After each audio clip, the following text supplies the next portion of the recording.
ये हजरत मोहम्मद सल्लल्लाहु अलैहि वसल्लम की घटना हजरत मूसा अलैहि सलाम के जमाने की है, जब हजरत मूसा अलैहि सलाम अल्लाह का संदेश अपनी कौम के बीच फैला रहे थे। एक दिन वो अल्लाह के साथ बात कर रहे थे।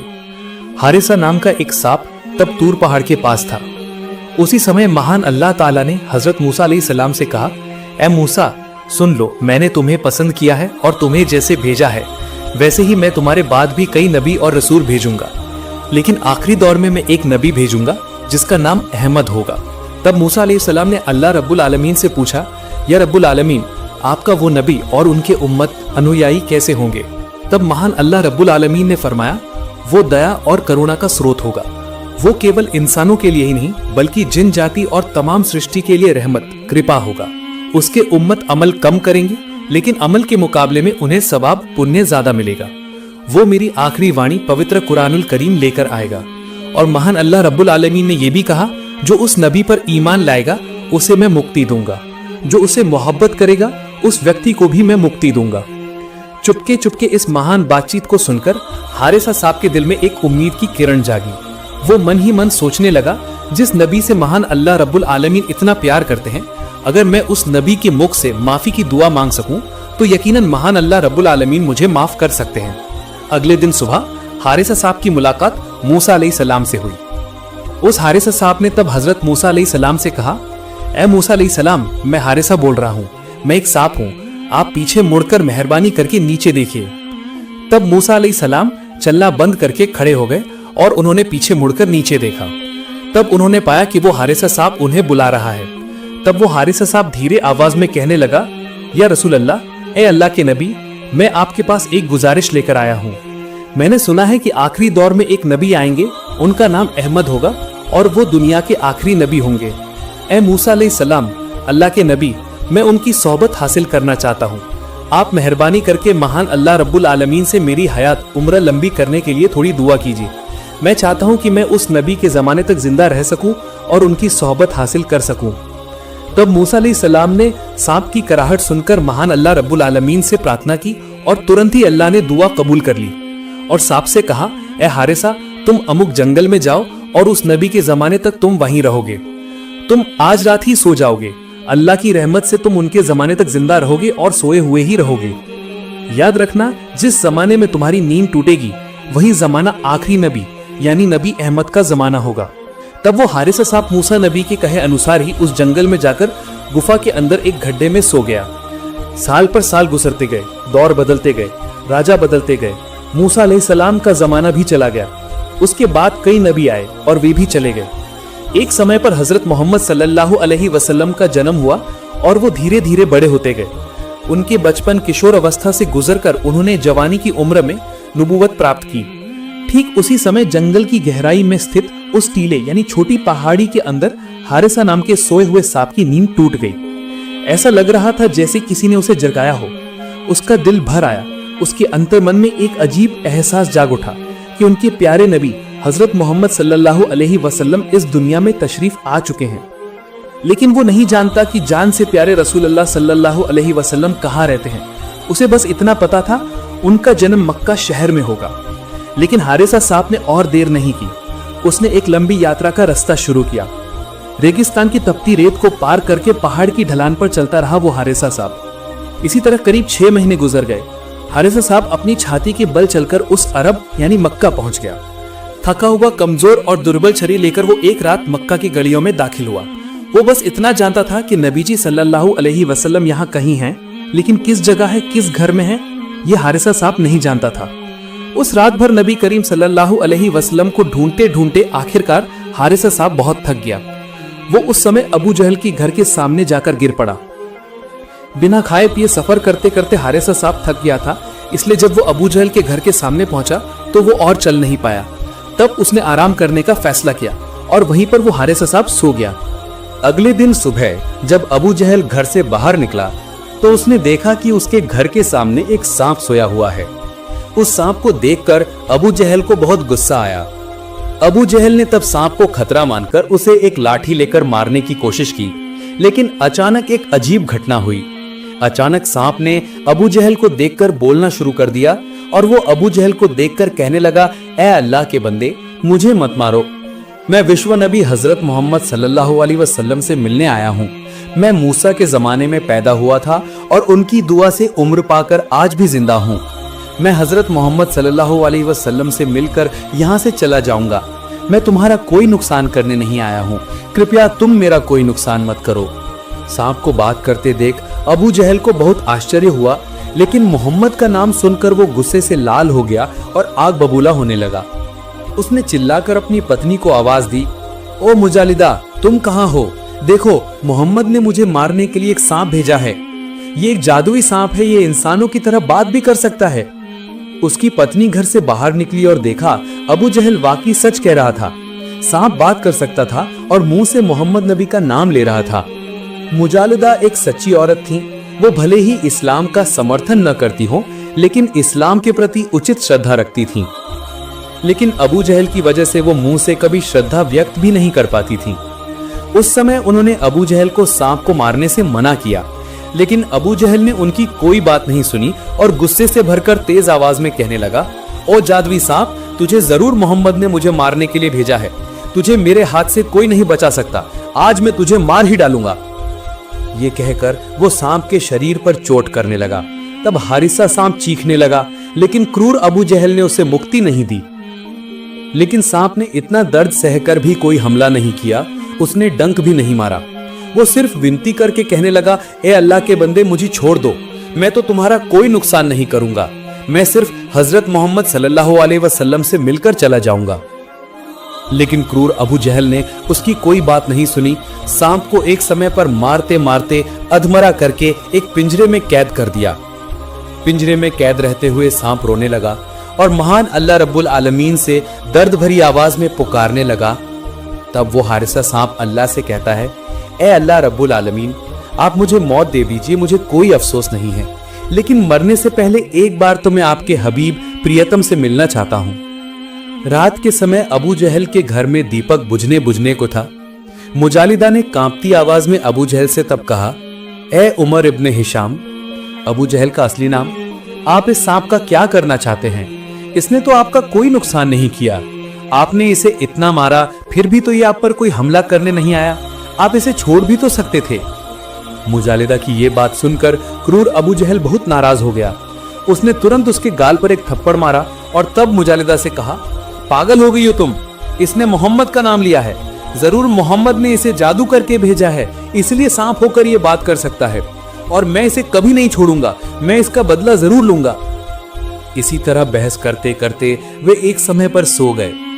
लेकिन मुजालिदा का दिल काफी नरम था। उनके मन में बहुत दया थी। वो बर्दाश्त नहीं कर सकी।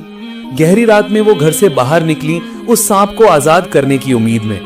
वो एक समय पर सांप के पिंजरे के पास गईं। दूसरी ओर मुजालिदा के घर से बाहर निकलने के तुरंत बाद क्रूर अबू जहल की नींद खुल गई। अबू जहल ने अपने पास मुजालिदा को ना देखकर एक समय पर सोचा, जरूर वो उस सांप को छोड़ने गई है। इसलिए अबू जहल ने देर ना करते हुए घर से बाहर निकल गया। मुजालिदा जैसे ही उस सांप के पास उसे आजाद करने के लिए गईं, तभी मुजालिदा ने देखा अबू जहल घर से बाहर निकल रहा है। मुजालिदा अबू जहल को देखकर डर गईं। वो उस समय ठिठक कर खड़ी रही। अबू जहल ने आकर उनसे पूछा, ए मुजालिदा, तुम यहाँ क्यों आई हो? तब मुजालिदा ने कांपती आवाज में कहना शुरू किया, ए उमर इब्ने हिशाम, मैंने घर से इस सांप के स्थान बदलने की कुछ आवाजें, शब्द सुने। मैंने सोचा मोहम्मद इस सांप को ले जा रहा है, इसलिए इसे देखने के लिए मैं बाहर आई हूँ। मोहम्मद की इतनी हिम्मत कैसे होती है कि वो आपके हाथ से सांप ले जाए? इस तरह झूठी बात कहकर मुजालिदा ने अबू जहल को घर के अंदर भेज दिया और वो भी खुद घर चली गईं। अगर मुजालिदा अबू जहल को ये बात ना कहती तो शायद क्रूर अबू जहल उन्हें यातना देता। इसी तरह करीब 3 दिन तक उस सांप को कैद करके उस क्रूर अबू जहल ने यातना दी। खाना, पानी, सांस, शांति कुछ भी नहीं ले पाया वो हारिसा सांप। लगातार लोग उसे देखने आते थे। कौन है वो सांप जो इंसानों की तरह बात करता है? लेकिन फिर भी क्रूर अबू जहल की वजह से उनका भी दिल कांप उठता था। वे कहने लगे, इस सांप को इतनी यातना देना ठीक नहीं है। लेकिन सांप सिर्फ रोता था और अल्लाह अल्लाह कहकर चिल्लाता था। आखिरकार 3 दिन गुजरने के बाद हारिसा सांप का शरीर कमजोर पड़ गया, वो मर गया। लेकिन यही खत्म नहीं होता। अबू जहल इतने पर भी संतुष्ट नहीं हुआ। वो बोल उठा, इसे सिर्फ मौत देने से नहीं होगा, इसे आग में जलाकर राख कर देना होगा और पूरे इलाके में दिखाना होगा कि मोहम्मद ने मुझे एक सांप भेजा था मारने के लिए, लेकिन मैंने उस जादुई सांप को मार डाला है और आग में जलाकर उसे राख बना दिया है। योजना के अनुसार ही अबू जहल ने उस सांप को आग में जला दिया और उसके मृत्यु शरीर को राख बना दिया। सांप को जलता देखकर अबू जहल हंसने लगा और कहने लगा, सब देखें मोहम्मद का जासूस कैसे आग में जल रहा है, कैसे जलकर राख हो रहा है। आखिरकार जब वो सांप जलकर राख हो गया तो अबू जहल ने उस राख को ढक्कन वाले एक पीतल के बर्तन में रख लिया। अब शुरू हो गया झूठ के अहंकार वाला वो खेल। अबू जहल उस राख भरे बर्तन को लेकर पूरे मक्का की गलियों में घूमने लगा और लोगों को इकट्ठा करके कहने लगा, ऐ लोगों देखो, मोहम्मद ने मुझे मारने के लिए एक जादूगर सांप भेजा था। वो इंसानों की तरह बात कर सकता था, वो मुझे मारने आया था और मुझ पर हमला किया था, लेकिन वो मुझे मार नहीं सका, मेरा कोई नुकसान भी नहीं कर सका, उल्टा मैंने उसे मारकर आग में जलाकर राख बना दिया है। इस मामले में मोहम्मद भी मेरा कोई नुकसान नहीं कर सका। लोग हैरान आंखों से अबू जहल की ओर देखते रहे। कोई भ्रमित हुआ, कोई जिज्ञासु हुआ तो कोई भयभीत। अबू जहल के चेहरे पर तब जीत की हंसी थी। वो मन ही मन सोच रहा था उसने कोई जादुई चीज जीत ली है। लेकिन अबू जहल नहीं जानता कि राख के नीचे अल्लाह की कुदरत छिपी हुई है। पूरी पृथ्वी उस समय रो रही थी। आसमान के फरिश्ते भी उस समय रो रहे थे, क्योंकि उन्होंने हारिसा की ईमानी शक्ति और उसकी तितिक्षा यानी सहनशीलता और उसके पाप मोचन की कामना में चुपचाप बहने वाले आंसू देखे थे। लोगों के बीच भाषण देकर अबू जहल शांत नहीं हुआ। वो घर घर जाकर सबको कहने लगा, ऐ लोगों देख लो, मोहम्मद ने मुझे मारने के लिए एक सांप भेजा था, मैंने उसे मारकर आग में जलाकर राख बना दिया है। तुम लोग कोई भी मोहम्मद की बातों पर विश्वास नहीं करना, वो जरूर जादूगर और गुमराह है। नाउजुबिल्लाह मिन जालिक। अबू जहल इसके बाद एक और घर जाता है और वहां जाकर भी उन्हें उस राख के बर्तन को दिखाकर ऐसे ही कहता रहता है। मक्का की कोई गली अबू जहल ने नहीं छोड़ी। जिसे सामने पाया उसे ही वो बर्तन दिखाकर ऐसे ही उल्टी सीधी बातें कहने लगा। आखिरकार वो एक मान्यवर व्यक्ति के पास पहुंचा जिसकी उम्र थोड़ी ज्यादा थी, एक बुजुर्ग टाइप के थे। उनके सामने जाकर अबू जहल ने वही पिछली बातें कहीं। ऐ व्यक्ति सुन लो, मोहम्मद ने मेरे पास एक जादुई सांप भेजा था। सांप बात कर सकता था और मुझे नुकसान पहुंचाना चाहता था, लेकिन मैंने उसे वो मौका नहीं दिया। मैंने उसे मार डाला है और आग में जलाकर राख बना दिया है। इस बर्तन के अंदर वो राख है। आप लोग कृपया मोहम्मद की कोई बात नहीं सुनना। अबू जहल की बात सुनकर वो व्यक्ति कहने लगे, ऐ उमर इब्ने हिशाम, तुम्हें इस बात पर शर्म आनी चाहिए। सांप बात कर सकता था या नहीं मैं नहीं जानता, लेकिन तुमने एक बेजुबान जानवर पर अत्याचार किया है। क्रूरता से उसे आग में जलाकर तुमने राख बना दिया है और फिर इतनी बड़ी बड़ी बातें कर रहे हो। जरूर तुम्हें इस बात पर शर्म आनी चाहिए। तुम मोहम्मद के पास जाओ और उनसे जाकर पूछो क्या उन्होंने सचमुच इस सांप को तुम्हारे पास भेजा था जैसा कि अबू जहल कह रहा था, या इससे कोई अलग बात थी। अबू जहल ने उनकी बात का उत्तर दिया, अच्छा ठीक है, कल सुबह ही मैं मोहम्मद से मिलूंगा। इसके बाद अबू जहल नबी करीम सल्लल्लाहु अलैहि वसल्लम के पास जाता है। उनके आसपास लोगों की बहुत भीड़ थी। सब देखना चाह रहे थे इस सांप के बारे में मोहम्मद क्या करना चाहते हैं। क्या मोहम्मद ने वास्तव में अबू जहल के पास इस सांप को भेजा था जैसा कि अबू जहल कह रहा था, या इससे कोई अलग बात थी। अबू जहल सबके सामने खड़ा है। अबू जहल के सामने नबी करीम सल्लल्लाहु अलैहि वसल्लम खड़े हैं। उनके पीछे कुछ सहाबी साथी खड़े हैं। अबू जहल ने पूछा, ऐ मोहम्मद बताओ तो मेरे हाथ में क्या है। नबी करीम सल्लल्लाहु अलैहि वसल्लम ने फरमाया, ऐ उमर इब्ने हिशाम, आपके हाथ में तो एक पीतल का बर्तन है जो लाल कपड़े से ढका हुआ है, लेकिन इसके अंदर क्या है वो मैं नहीं जानता। तब अबू जहल हंसने लगा और कहने लगा, ऐ लोगों सब देखो, मोहम्मद अक्सर भविष्यवाणी करता है। भविष्य में ये होगा, भविष्य में वो होगा, लेकिन उसकी आंखों के सामने रखे बर्तन में क्या है वो ये नहीं बता सकता। तो फिर वो कैसा नबी है। अबू जहल की बात के जवाब में नबी करीम सल्लल्लाहु अलैहि वसल्लम बोल उठे, ऐ उमर इब्ने हिशाम, मैं कोई भविष्यवक्ता नहीं हूँ और ना ही मुझे आने वाले कल के बारे में कोई ज्ञान है। अल्लाह की तरफ से मुझे जो बताया जाता है मैं वही तुम लोगों के सामने व्यक्त करता हूँ। मैं उसमें ना कुछ कम करता हूँ ना कुछ बढ़ाता हूँ और ना ही अपनी तरफ से कुछ कहता हूँ। तब अबू जहल और जोर से हंसने लगा और कहा, ऐ मोहम्मद, तुम हमें मौत के बाद की बातें बताते हो। मौत के बाद हमें जहन्नम में जाना होगा, हश्र होगा, तो फिर इस बर्तन के अंदर क्या है वो बताकर दिखाओ। अगर तुम बता सकते हो तो मैं ईमान ले आऊंगा। अबू जहल की इस बात के बाद नबी करीम सल्लल्लाहु अलैहि वसल्लम ने कुछ देर के लिए सिर झुका लिया। फिर उन्होंने सिर उठाया और आसमान की ओर देखा। फिर वो प्रार्थना करने लगे और कहने लगे, या रब्बुल आलमीन, अगर आप चाहें तो मौत को जिंदगी दे सकते हैं और अगर आप चाहें तो जिंदगी को मौत दे सकते हैं। आपके हुक्म के बिना कुछ भी संभव नहीं है। पेड़ का एक पत्ता भी आपकी इजाजत के बिना नहीं हिलता। इस पीतल के बर्तन के अंदर क्या है मैं वो नहीं जानता। मेहरबानी करके आप इसके अंदर की चीज को प्राण लौटा दीजिए ताकि वो खुद गवाही दे सके कि अल्लाह एक है, उसका कोई शरीक नहीं है। नबी जी की ये प्रार्थना करते ही अंदर से सांप बोल उठा और बोला, लब्बैक या रसूल अल्लाह, अल्लाह के सिवा कोई माबूद नहीं है, अल्लाहु अकबर। ये बात कहते ही अबू जहल डर गया और उस बर्तन को हाथ से गिरा दिया। उसी वक्त उसका ढक्कन खुल गया और सांप बाहर निकल आया। तब सांप ने नबी जी को देखकर रोना शुरू कर दिया। उसकी आंखों के किनारे आंसू चमकने लगे और तब उसने नबी जी को देखकर कहना शुरू किया, या रसूल अल्लाह, मैं गवाही देता हूँ आप अल्लाह ताला के बंदे और उसके भेजे हुए रसूल हैं। अल्लाह ताला का कोई शरीक नहीं है। दूसरी ओर अबू जहल चीख उठा और कहने लगा, ए मोहम्मद, ये जरूर तुम्हारा जादू है। बर्तन के अंदर ये सांप राख की हालत में था। मैंने अपने हाथों से इसे आग में जलाया था। जरूर तुमने जादू करके इसे वापस जिंदा कर दिया है। तुम यकीनन एक खुले जादूगर हो। अबू जहल की बात का जवाब सांप ने खुद दिया और सांप ने तब अबू जहल से कहा, ए उमर इब्न हिशाम, सुन लो, अल्लाह रब्बुल आलमीन ने खुद मुझे प्राण लौटाए हैं। इसमें मोहम्मद सल्लल्लाहु अलैहि वसल्लम का कोई हाथ नहीं है। उन्होंने तो सिर्फ दुआ की है। वो यकीनन कोई जादूगर नहीं है। आसपास के लोग जोर से बोल उठे, अल्लाहु अकबर, ये जरूर कोई जादू नहीं है, ये अल्लाह रब्बुल आलमीन की खुली कुदरत है। तब नबी करीम सल्लल्लाहु अलैहि वसल्लम ने सांप से पूछा, ए सांप, तुम्हारा नाम क्या है?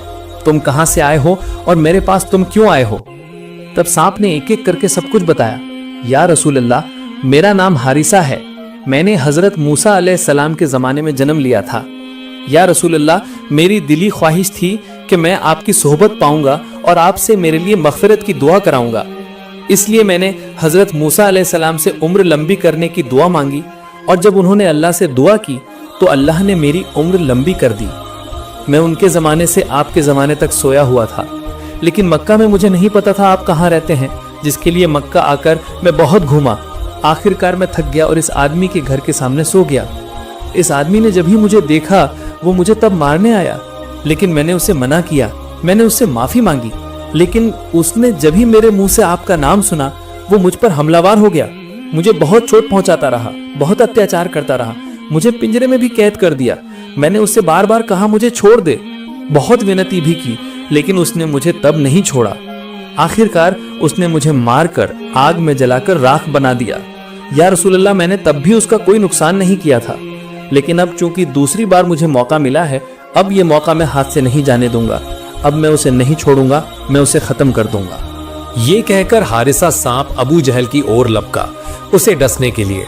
उस समय अबू जहल डर के मारे भागने लगा, लेकिन नबी करीम सल्लल्लाहु अलैहि वसल्लम ने पीछे से सांप को आवाज दी और कहा, ए हारिसा, तुम उसे माफ कर दो, उसका कोई नुकसान मत करो। मानता हूं तुम पर जरूर जुल्म और अत्याचार हुआ है, लेकिन याद रखना, अगर तुम किसी को माफ कर देते हो, क्षमा कर देते हो, तो यकीनन महान अल्लाह रब्बुल आलमीन भी तुम्हें माफ करेंगे और उसके बदले में तुम्हें उत्तम प्रतिफल देंगे। नबी जी की आवाज सुनकर हारिसा सांप और आगे नहीं बढ़ा। उसने नबी जी की बात का पालन किया और अबू जहल को माफ कर दिया। इसके बाद उसने एक और गुजारिश की और कहा, या रसूल अल्लाह, मेरी आपसे एक और फरमाइश है। कृपया महान अल्लाह रब्बुल आलमीन से थोड़ी दुआ कीजिए, वो मुझे इंसान बना दें। मैं भी इंसानों की तरह इबादत करना चाहता हूँ और अशरफुल मखलूकात यानी सर्वश्रेष्ठ रचना बनकर मैं भी गवाही देना चाहता हूँ और आखिरत यानी परलोक में आपके साथ जन्नत में रहना चाहता हूँ। ये कहने के बाद नबी करीम सल्लल्लाहु अलैहि वसल्लम ने अल्लाह से उस हारिसा सांप के लिए दुआ की और उसी वक्त वो हारिसा सांप इंसान बन गया। इंसान बनने के बाद वो जब तक जिंदा रहा तब तक नबी करीम सल्लल्लाहु अलैहि वसल्लम की खिदमत करता रहा। एक बार एक महिला रसूल सल्लल्लाहु अलैहि वसल्लम की दरगाह में उपस्थित हुई और विनम्रता से निवेदन किया, ए अल्लाह के रसूल सल्लल्लाहु अलैहि वसल्लम, आप मुझे गुनाहों से पवित्र कर दीजिए। मैंने जानबूझकर महापाप कर लिया है, मैंने व्यभिचार किया है। आप मुझे सजा देकर पवित्र कर दीजिए और परलोक के अजाब यानी यातना से मेरी रक्षा कीजिए। महिला की ऐसी बात सुनकर नबी करीम सल्लल्लाहु अलैहि वसल्लम ने जानबूझकर उसकी ओर से मुंह फेर लिया। तब महिला उस ओर जाकर फिर से सजा देने का अनुरोध करने लगी। नबी करीम सल्लल्लाहु अलैहि वसल्लम ने इस बार भी दूसरी ओर मुंह फेर लिया, इसलिए महिला फिर से उस ओर जाकर विनय करने लगी। हुजूर सल्लल्लाहु अलैहि वसल्लम ने इस बार भी दूसरी ओर मुंह फेर लिया। इस तरह वो महिला हटी होकर लगातार 4 बार हुजूर सल्लल्लाहु अलैहि वसल्लम के सामने अपने अपराध को स्वीकार किया और शरीयत के अनुसार सजा लागू करने का आग्रह किया। उसने कहा, हुजूर, मैं जानती हूं कि इस पाप की सजा कितनी भयानक है, पत्थर मारकर मृत्यु दंड लागू करना, लेकिन फिर भी मैं उस सजा को स्वेच्छा से स्वीकार करने के लिए तैयार हूं, क्योंकि दुनिया की इस मामूली सजा से ज्यादा भयानक, असीम पीड़ादायक आखिरत की सजा है। इसलिए दया करके आप दुनिया की सजा लागू करके आखिरत की असहनीय सजा से मुझे मुक्ति दिलाने का इंतजाम कर दीजिए। महिला के असामान्य जोर देने पर आखिरकार नबी करीम सल्लल्लाहु अलैहि वसल्लम ने उससे बात की। तुमने इस भरी सभा में स्वेच्छा से अपने अपराध को बार बार स्वीकार किया है, इसलिए तुम पर सजा लागू की जा सकती है, लेकिन चूंकि तुम अभी गर्भवती हो, इसलिए तुम्हारी मृत्यु नहीं हो सकती, अतः तुम अभी चली जाओ। इसके बाद संतान को जन्म देने के बाद उसका अच्छे से पालन पोषण करती रहना। जब वो दूध पीना छोड़ दे और अन्य भोजन करना सीख जाए और उसका जीवन तुम्हारे ऊपर निर्भर न रहे, वो खुद ब खुद सामान्य रूप से चल फिर सके, तब तुम आना, तब मैं तुम पर शरीयत का नियम लागू करूंगा, सजा दूंगा। रसूल सल्लल्लाहु अलैहि वसल्लम की बात सुनकर संतान प्रसव की प्रतीक्षा में महिला चली गई। इसके बाद घर जाकर संतान प्रसव का इंतजार करने लगी। एक दिन संतान का जन्म हुआ। धीरे धीरे वो बड़ा होने लगा, दूध पीना छोड़कर अन्य भोजन की ओर झुका। धीरे धीरे माँ के बिना ये वो करने लगा। तब तक उसके सभी प्रकार के भाव राग यानी जज्बात चले जाने चाहिए थे। होश में आकर सामान्य जीवन के प्रति रुचि पैदा होनी चाहिए थी, जीवन के प्रति ममता पैदा होनी चाहिए थी, लेकिन नहीं। आखिरत के डर से तब भी उसके फैसले में कोई बदलाव नहीं था। 2.5 साल बाद वो फिर से नबी करीम सल्लल्लाहु अलैहि वसल्लम की दरगाह में आकर उपस्थित हुई। गोद में 2.5 साल का निर्दोष बच्चे के मुंह में रोटी का टुकड़ा, जिसका मकसद ये समझाना था कि बच्चा अब मेरे स्तन के दूध पर निर्भर नहीं है, वो अब अन्य भोजन खाकर गुजारा करने में सक्षम है। मेरे न रहने पर भी उसे कोई समस्या नहीं होगी। हुजूर सल्लल्लाहु अलैहि वसल्लम से विनम्रता पूर्वक निवेदन किया, हुजूर, आपके साथ किए गए वादे के अनुसार मैं उपस्थित हुई हूँ। सभी शर्तें पूरी हो गई हैं। शरीयत का विधान लागू करने में अब कोई बाधा नहीं है, इसलिए दया करके बहुत जल्दी मुझे पवित्र कर दीजिए। दुनिया की मामूली सजा के बदले में आखिरत की असहनीय सजा से मेरी रक्षा कीजिए। आखिरकार रहमत के नबी सल्लल्लाहु अलैहि वसल्लम ने शरीयत का विधान लागू करने का आदेश दिया और पत्थर फेंककर उसकी मृत्यु दंड लागू किया गया। जनाजे की नमाज पढ़ाने का समय आया तो नबी करीम सल्लल्लाहु अलैहि वसल्लम खुद उसकी जनाजे की नमाज पढ़ाने के लिए आगे बढ़े। तब हजरत उमर रदी अल्लाह ताला अन्हो ने पूछा, ए अल्लाह के रसूल सल्लल्लाहु अलैहि वसल्लम, इस महिला ने तो अवैध काम किया था, फिर भी आप खुद उसकी जनाजे की नमाज पढ़ाने जा रहे हैं, क्या कारण है? नबी करीम सल्लल्लाहु अलैहि वसल्लम ने फरमाया, ए उमर, इस महिला से घिनौना काम हो गया था, ठीक है, लेकिन उसने अति ईमानदारी और निष्ठा के साथ ऐसी तौबा की है कि अगर उसकी तौबा का 10वां हिस्सा भी पूरे मदीना के निवासियों में बांट दिया जाए तो तमाम मदीना के निवासियों के गुनाह माफ हो जाएंगे। सुभान अल्लाह। अल्लाह पाक हम सबको उसकी नाफरमानी और सभी प्रकार के गुनाहों से हिफाजत करे। प्रिय दर्शकों, वीडियो समाप्त करने से पहले एक छोटी सी गुजारिश है, कमेंट बॉक्स में आप लोग आमीन जरूर लिखिएगा। तो ये थी आज की घटना। नई नई वीडियो पाने के लिए हमारे चैनल को जरूर सब्सक्राइब करें। आशा है आप सब खुश रहेंगे और स्वस्थ रहेंगे। अस्सलामु अलैकुम।